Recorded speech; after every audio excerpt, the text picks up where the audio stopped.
Jadi makanya merenung itu penting. Orang nggak akan ngerti kalau salah tanpa ada renungan. Tapi kalau sudah ngerenung, insya Allah akan ketemukan, ya Allah saya belum sempurna. Akhirnya nangis minta maaf kepada Allah. Jadi kalau pengen menyesal dari segala dosa harus ngerenung dulu, mikir dulu. Kalau sudah ngerenung, ngerti Ustadz, ngelaku dosa tapi kok masih nggak bisa nyesel, ingat neraka Allah. Loh, ini sudah ingat neraka Allah. Kamu tadi ngambil yang haram, awas, neraka Allah sangat pedih, sangat dalam. Masih belum nangis dengan neraka, wah ini keterlaluan ini ya. Itu sudah puncaknya, diingatkan neraka kok masih belum bisa menitikkan air mata, ya keterlaluan. Jadi intinya agar supaya hati ini tidak keras, agar supaya hati ini terenyuh kalau kita melakukan kemaksiatan bisa nangis, harus ada renungan dulu ya. Ngerenung setiap malam, renungin terus. Maka insya Allah seperti itu nilai ibadah kita akan bermutu. Wallahu a'lam bishawab. Cukup? Ada lagi? Masih ada? Mangga.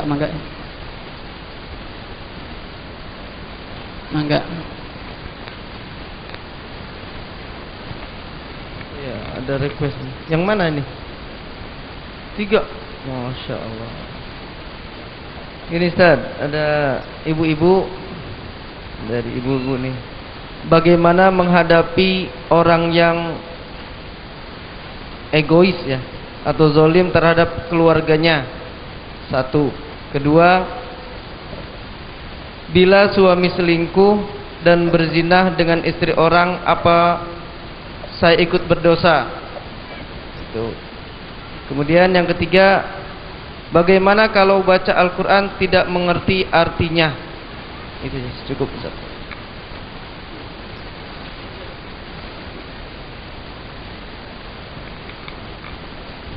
Assalamualaikum warahmatullahi wabarakatuh. Assalamualaikum warahmatullahi wabarakatuh. Ini Ustaz, saya mau bertanya, untuk seorang menyantuni seorang anak yatim itu ada batasan usia atau statusnya tidak? Terus yang kedua, bila mana anak yatim itu sudah bekerja, terus mengirim orang tua angkatnya itu, boleh tidak uangnya itu digunakan untuk keperluan sehari-hari? Terima kasih. Wassalamualaikum warahmatullahi wabarakatuh. Waalaikumsalam warahmatullahi wabarakatuh. Pertanyaan yang adalah, pertama, apa ibu-ibu tadi? Menghadapi seorang suami yang egois, zalim kepada keluarga. Contoh, nggak mau memberi nafkah. Padahal setiap hari kerja Ustadz, akan tapi nggak pernah ngasih uang. Bagaimana jika menyikapi orang seperti ini? Ada 2. Yang pertama, kalau ibu sabar, surganya tinggi. Sabar, surganya tinggi. Sampai kapan kan itu ya? Ya kalau sabar ya nggak ada ujungnya. Itu pahala paling gede itu sabar. Yang kedua, ibu tegas. Bang, punten bang, tegas. Kita menikah adalah ingin dekat kepada Allah. Tapi kenapa abang nggak pernah memberi nafkah?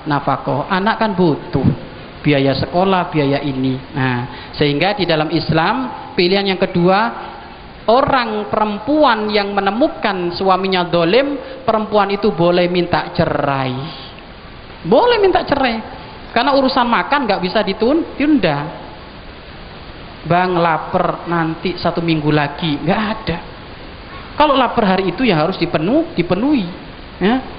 Makanya di sini seorang istri boleh saat itu minta cerai. Dan ini pernah terjadi di zaman Rasulullah. Ada seorang ibu mengadu kepada Rasulullah, ya Rasulullah, aku punya suami melarat. Kalau suruh usaha bangkrut terus. Loh, terus selama ini yang membiayain anakmu siapa? Saya ya Rasulullah. Oh kamu punya apa? Alhamdulillah saya dapat warisan ya Rasulullah, kebun kurma. Jadi ya saya membiayain anak saya ya ini, melalui biaya dapat hasil kebun kurma. Kata Nabi Muhammad, ada 2 pilihan bagi kamu. Kamu boleh minta cerai. Ini keadilan di dalam Islam. Wong sudah dolem kok, sudah diingatkan nggak mau, ya harus adil dong. Islam boleh memutuskan di situ nanti. Mahkamah Islam, pemerintahan Islam boleh memutuskan. Ente nggak bisa memberi nafkah dan ente suka dolim, ngelantarkan keluarga, cerai. Islam pemerintah Islam yang memutuskan nanti. Nah ini. Lalu ibu tadi berkata, pilihan yang kedua apa ya Rasulullah? Masa cerai ya Rasulullah? Saya masih senang sama suamiku.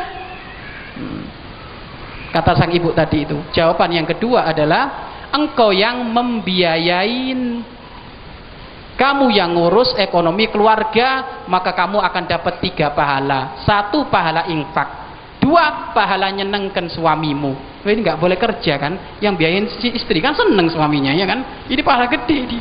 Terus yang ketiga, pahala menyambung tali silaturahmi yang tadinya memutus nggak jadi. 1 pahala saja cukup bagi kamu masuk surga. Gimana dengan 3 pahala?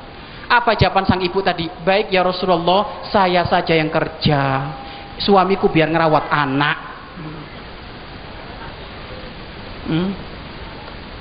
Apa jawaban Rasulullah? Asopti, bener apa yang kamu pilih itu, bener apa yang kamu pilih. Akhirnya sang ibu tadi itu sambil pamit pulang ngomong sambil geloyong, ya Rasulullah, andaikan omonganmu barusan didengar oleh ibu-ibu yang berada di kota Madinah, meniscaya ibu-ibu yang ada di kota Madinah mereka semuanya akan berdoa, ya Allah melaratin semuanya suamiku biar saya yang kerja. Pahalanya gede. Ini kalau urusan nafkah. Jadi memang ada ibu suami itu kalau suruh usaha bangkrut terus. Memang nggak potongan itu orang itu. Potongannya kayak suruh ganti popok itu. Ada. Jadi suruh beresin rumah gitu. Atau mungkin kayak Siti Khadijah dengan Rasulullah kan ajib. Rasulullah fokus dakwah, Siti Khadijah berdagang, sehingga nilai keuntungan dagang yang didapat oleh Siti Khadijah semuanya dilebur di dalam urusan berdakwah. Loh ini hebat ibu. Makanya ibu perempuan jadi wanita karir boleh selama untuk membantu ekonomi keluarga. Contoh, abang fokus dakwah bang, ceramah kemana-mana abang, dan jangan mau dibayar, saya bang yang nyari nafkah. Loh ini hebat ini, hebat itu istri kayak gitu itu. Tapi permasalahan sekarang ibu sudah dicukupin suami. Sudah dicukupin suami kok pengen kerja. Loh ini kan tomak ini. Yang ngerawat anak siapa yuk kalau kayak gitu ayo. Nah ini kan nggak bener. Ada ini sudah dicukupin. Sudah cukupin. Mama kebutuhan sebulan berapa? 10 juta. Ya udah Uma tak kasih. Tapi masih aja pengen kerja. Yang ikut jimpitan, yang itu, yang ini itu. Akhirnya lupa ngurus anak. Nah ini yang nggak bener. Berarti kalau kayak gitu tomak. Kalau urusan harta ibu nggak ada selesainya. Oh, kata Nabi Muhammad, hamba Allah itu dikasih 1 lembah emas nggak cukup, akan minta 2 lembah kecuali nanti mati, kapok sudah, nggak minta lagi harta itu. Jadi manusia nggak ada selesainya, minta terus ya. Makanya dari sini makna dolim tadi itu apa? Kalau memang nggak mau biayain dan sebabnya memang suami nggak bisa kerja, berarti ibu berkiprah nggak apa-apa. Tapi kalau dolim di sini adalah suka nempeleng, nggak mau sholat, kalau disuruh sholat marah-marah terus, sudah gitu setiap malam mabuk, ya cerai ibu kalau kayak gitu. Sebelum punya anak 20 yang mending cerai ketemu orang kayak gitu ya kan. Lu ngapa yang diandalkan kalau kita punya suami? Disebutkan kalau ada seorang ibu menyucikan baju suami yang nggak sholat, maksiat. Menanakkan nasi suami yang nggak sholat, maksiat. Nggak ada beruntungnya, nggak ada untungnya, nggak ada pahalanya. Cerai sudah, biar kapok bang.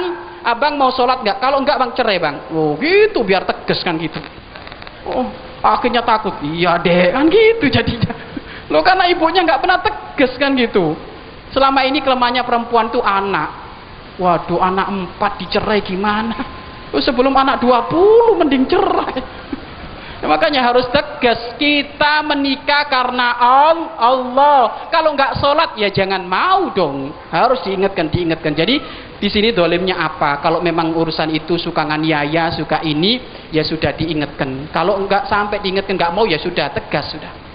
Ya, ketegasan itu Bapak Ibu jika dilakukan akan menjadikan kesalahan tidak terulang-ulang. Tapi kalau ketegasan tidak pernah dipakai, kesalahan itu saja terulang-ulang terus. Makanya ketegasan dalam keluarga itu penting. Bukan berarti tegas nggak sayang lu ya. Tegas itu tanda sayang ya. Jadi makna dolim tersebut arti seperti apa tadi ya? Wallahu a'lam bishawab. Terus yang kedua adalah naudzubillah min dzalik, ada seorang suami selingkuh. Mudah-mudahan kita dijauhkan dari itu semuanya. Tapi ingat, ada seorang perempuan itu dikit-dikit nuduh suaminya selingkuh. Nggak boleh kayak gitu. Ya. Loh, suaminya cuma gonceng-goncengan gitu. Oh, selingkuh. Loh, ini dasar perempuannya nggak beres ini. Nggak boleh, Ibu. Ngomong, kalau kita mengatakan orang selingkuh atau orang sampai zina, disebutkan dalam syariat fikih, kalau ada orang nuduh zina kepada seseorang dan dia tidak bisa memberikan bukti, 4 orang buktinya nggak bisa menghadirkan, yang nuduh dirotan 80 kali. Haddul qadhaf itu namanya. Dirotan, dicambuk 80 kali biar kapok, nggak asal-asal ngomong. Jadi nggak boleh kita asal nuduh kalau kita nggak melihat langsung. Buktinya 1 nggak diterima, minimal buktinya 4 buktinya. Apalagi gara-gara SMS-an, yang nanti malam jangan lupa. Waduh, zina. Loh, dirotan ini, ketemu syariat Islam ini. Nggak bisa. Makanya ibu, bapak, jadi orang itu bapak ibu, ya telinganya jangan mudah bolong. Telinga itu yang tebel. Kalau ada informasi apapun yang dipercaya suami. Selama ini itu ternyata banyak seorang perempuan itu kemakan emosi gara-gara telinganya bolong. Iya kan? Setan itu paling nggak seneng kalau ada keluarga harmonis sakinah. Sehingga apa? Setan membisikkan kepada tetangganya. Coba itu kok seneng sih kemana-mana mesra berduaan terus. Padahal anaknya 15. Iya kan? Ini kemana-mana berduaan terus. Loh, setan ngomong, coba ini. Tetangganya agak usil kan gitu. Sudah, kalau suaminya lewat sendirian disapa. Mas mau kemana mas? Duh, brengosnya, waduh kedengaran istrinya. Wah, ini repot ini. Sudahlah. Jadi istri itu Bapak Ibu jangan mudah bolong telinganya. Ya, kalau kita nggak ngelihat langsung, sudah. Dan yang paling kita percaya adalah suami kita. Kalau kita sudah nanya, Bang, punten, abang kayak gini enggak? Enggak, Dik. Yang benar, Bang? Enggak, Dik. Demi Allah? Demi Allah. Ya sudah, peluk saat itu. Terima kasih, Bang. Kan gitu. Lo sudah diingatkan, ayo Bang, yang benar, Bang. Kayak gitu enggak? Enggak, Dik. Yang benar ada buktinya ini. Enggak, Dik. Ya sudah. Wah, ini tambah repot nanti ini. Ayo coba, saya mau nanya, kira-kira jawabannya Ibu enggak atau iya? Pengennya kan enggak kan? Makanya sudah percaya seorang suami ya. Dan kalau memang terbukti benar, mohon maaf, terbukti benar Bapak Ibu, terbukti benar terjadi perzinaan, naudzubillah min dzalik, terbukti benar, kalau memang terjadi perzinaan, ya sudah. Kita nggak perlu berlama-lama sama dia, karena dia seorang laki-laki yang khianat. Kalau terbukti benar, ya. Tapi ingat Ibu, buktinya tadi itu ya, orang yang menuduh zina minimal 4 saksi. Mohon maaf, 4 saksi itu mohon maaf melihat masuknya sesuatu tersebut itu. Nggak boleh cuma hanya gonceng-goncengan tok atau booking hotel, itu nggak bisa. Atau mohon maaf, naudzubillah min dzalik, melihat dari televisi CCTV itu nggak bisa. Jadi harus mata telanjang lihat langsung 4 saksi. Adakah orang kayak gitu? Nggak ada. Iya kan? Makanya menuduh zina itu perbuatan yang sangat berat. Kalau sampai nggak ada bukti, ada haddul qadhaf. Haddul qadhaf itu had menuduh dirotan 80 kali. Wong yang benar-benar zina saja harus ditutup, lah ini kok omong-omongin. Jadi intinya Bapak Ibu, kalau memang ternyata itu isu ya jangan mudah percaya. Tapi kalau terbukti, mohon maaf, suaminya ngaku, ya kan, suaminya ngaku. Ini dasar suami nggak bener ini. Wong ngelakuin salah ngaku lagi, katanya sok pinter jujur goblok itu, ya kan? Rusak rumah tangganya kalau kayak gitu itu. Mohon maaf, urusan dosamu dengan manusia itu, urusan dosamu zina itu kan urusan dosa dengan Allah. Nggak perlu cerita kepada istrimu, biar istrimu hatinya nggak luka. Tinggal nangis kepada Allah, beres, kan gitu. Sama, kalau ada istri terjerumus, naudzubillah min dzalik, melakukan zina, nggak usah ngadu sama suami. Ngadulah kepada Allah, nangis kapok, sudah beres. Wah, ini istri kepinter, harus jujur, nggak boleh ada pengkhianatan. Akhirnya ngadu, Bang punten Bang, malam minggu kemarin saya keluar ini, dicerai akhirnya. Karena bebel ini istri kayak gini nih. Pokoknya ibu kalau kesalahan kepada Allah, nggak usah ngomong kepada siapapun. Nggak boleh ngomong kepada siapapun. Zina, mabok, diam sudah. Nangis kepada Allah sudah. Dan gitu. Dan kalau kita ngomong-ngomong ke orang itu tanda kita ini nggak nyesel, ya. Hatta kepada suaminya enggak boleh ngomong, kepada istrinya enggak boleh ngomong, sudah diam, sudah kapok, ya, kapok. Nah, nanti nangis kepada Allah, nangis tiap malam. Dan saya yakin sejelek-jeleknya hati sang suami, kalau dia mengkhianati istri akan ada makna penyesalan. Tanyakan, seorang suami itu yang mengkhianati istrinya itu, kalau pulang malam itu sebenarnya nangis dia, ya Allah, istriku capek ngerawat anakku, tidur malam sampai kayak gini, tidur di lantai ini, nyesel dia, nangis. Bahkan ada seorang suami itu kalau setiap pulang malam, bapak ibu, pulang malam dari yang nggak benar itu pasti nyium kaki istrinya, tapi ya nanti kumat lagi, nyesel kumat lagi, ada memang.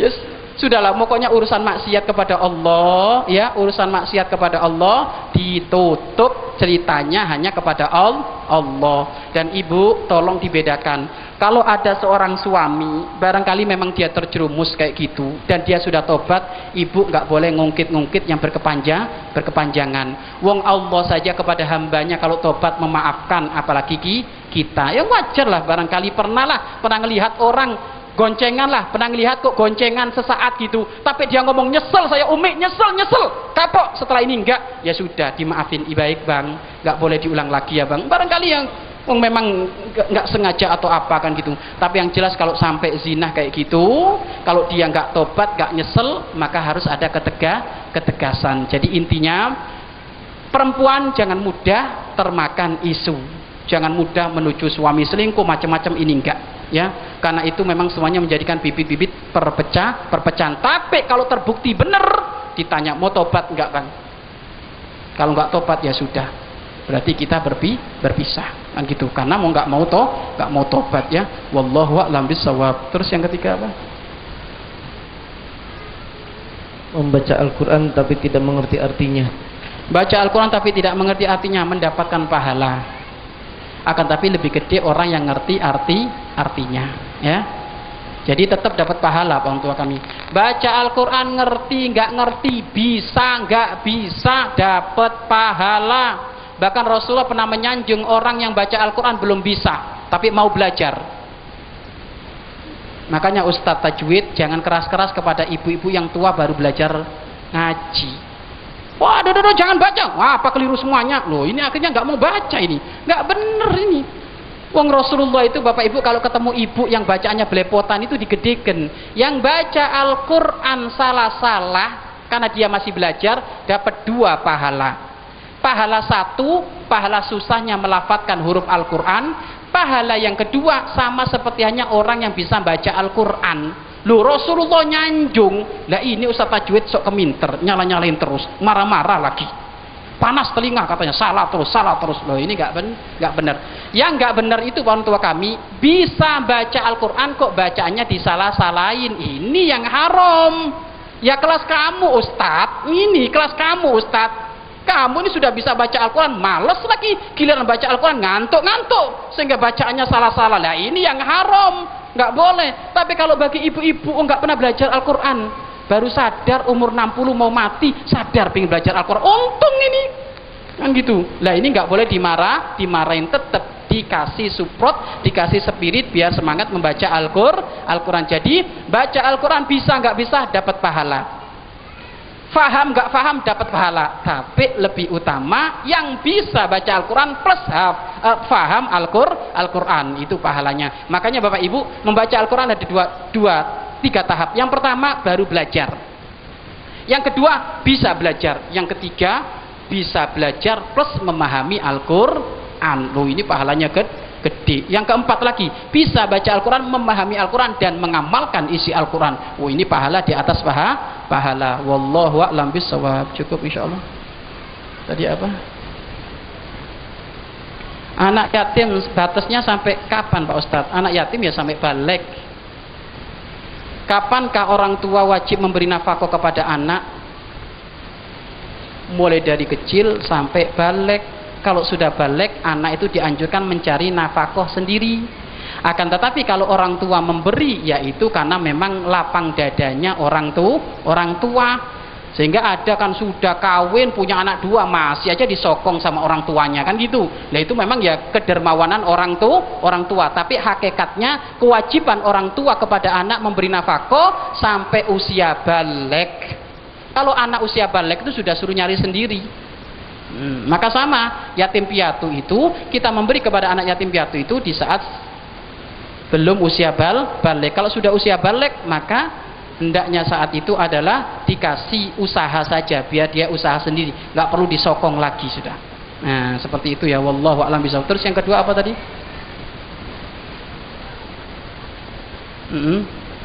Kalau anak yatim, anak yatim sudah bekerja sehingga dia mendapatkan penghasilan, sehingga anak yatim itu pengen sesaat-saat memberi hadiah kepada orang yang merawatnya. Apakah itu berupa uang? Apakah itu berupa hadiah? Bolehkah hadiah dan uang tersebut dimanfaatin? Karena itu adalah haknya Anda, boleh dimanfaatin. Yang nggak boleh itu ngambil hartanya anak yatim tanpa ada sebab.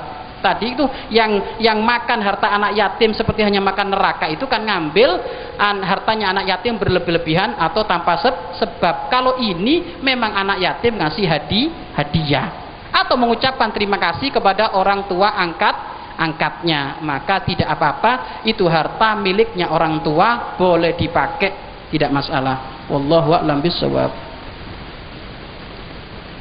Baik, cukup insyaallah. Ada yang minta doa ini telah meninggal, Allah yarham, Muhammad Fahmi Ammar, usia 2,5 bulan. Mudah-mudahan menjadi dayang-dayang di surga, menjadi pembantu-pembantu di surga, dan mudah-mudahan orang tuanya diberi ketabahan, dan mudah-mudahan diganti oleh Allah untuk memiliki anak yang soleh soleha, dan mudah-mudahan orang tuanya diangkat derajatnya oleh Allah di dunia dan di akhirat. Al-Fatihah.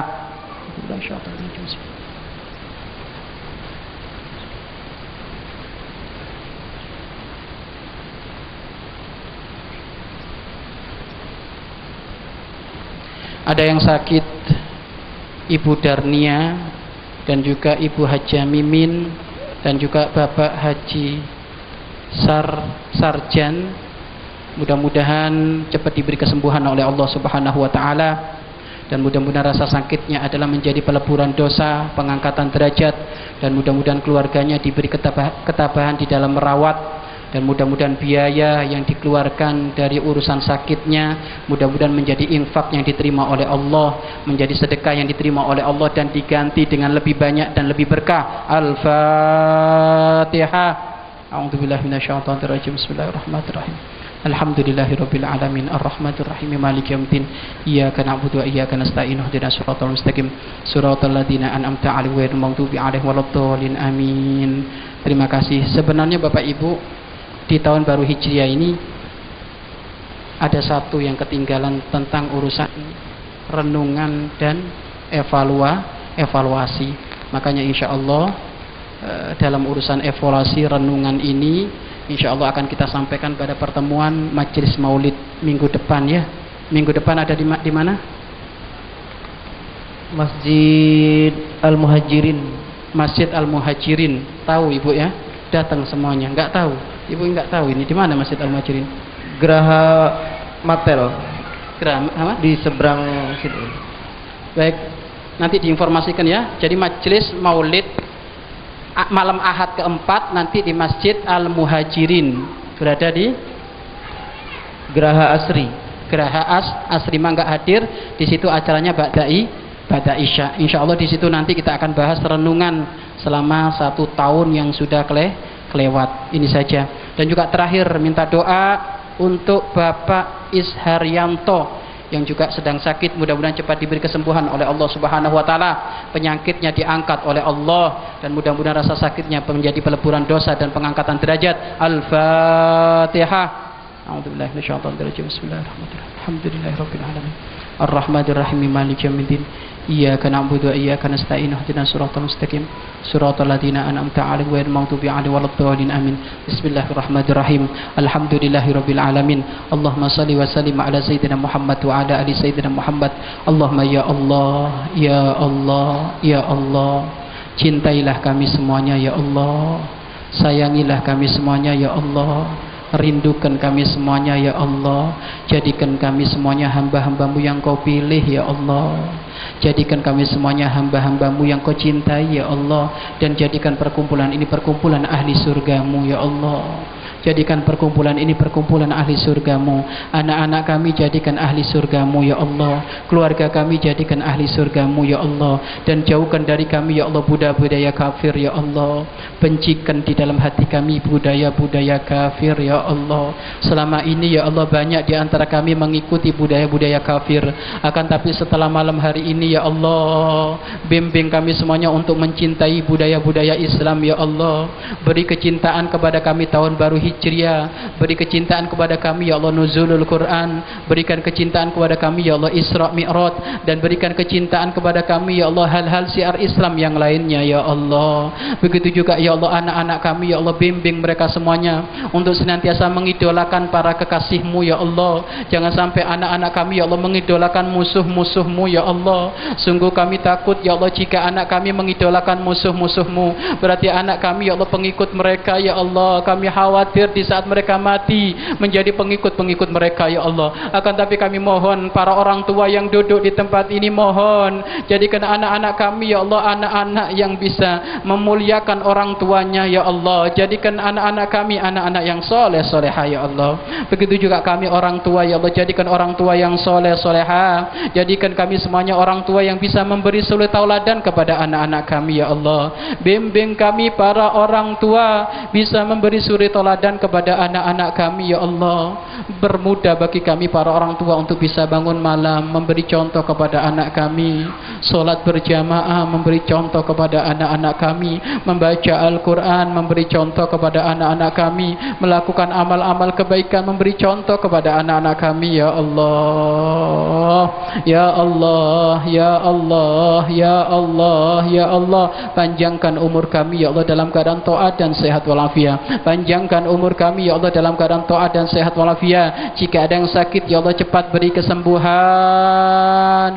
Jika ada keluarga kami yang sakit ya Allah cepat beri kesembuhan. Jadikan rasa sakitnya ya Allah pengangkatan derajat, peleburan dosa, pemberian pahala ya Allah. Siapapun yang sakit ya Allah dari saudara-saudari kami ya Allah, ampunilah dosa-dosanya ya Allah. Dan cepat beri kesembuhan ya Allah. Cepat beri kesembuhan ya Allah. Dan saksikan ya Allah siapapun yang duduk di tempat ini ya Allah, saksikan siapapun yang duduk di tempat ini, jadikan mereka semuanya ahli surgamu ya Allah.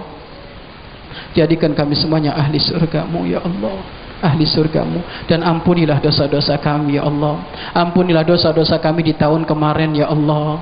Ampunilah dosa-dosa kami di tahun kemarin ya Allah. Dan jadikan tahun baru ini ya Allah tahun hijrah kami untuk semakin baik kepadamu ya Allah. Menjadi ahli solat, ahli Al-Quran, bangun malam, ahli infak sedekah, ahli masjid ya Allah. Jadikan di tahun ini ya Allah. Jadikan tahun ini ya Allah kami tahun baik bagi kami ya Allah. Tahun husnul khotimah bagi kami ya Allah. Dan permudah bagi kami di tahun ini ya Allah untuk ziarah Mekah dan Madinah.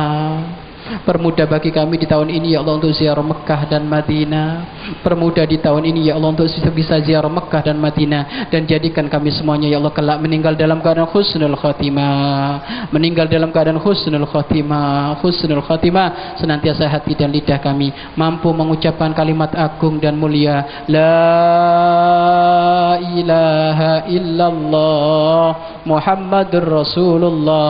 La ilaha illallah Muhammadur Rasulullah. La ilaha illallah Muhammadur Rasulullah. Rabbana atina fid dunya hasanah wa fil akhirati hasanah wa qina adzaban nar. Wa sallallahu ala sayyidina Muhammadin wa ala alihi wa sahbihi wasallam. Walhamdulillahi rabbil alamin. Al-Fatihah.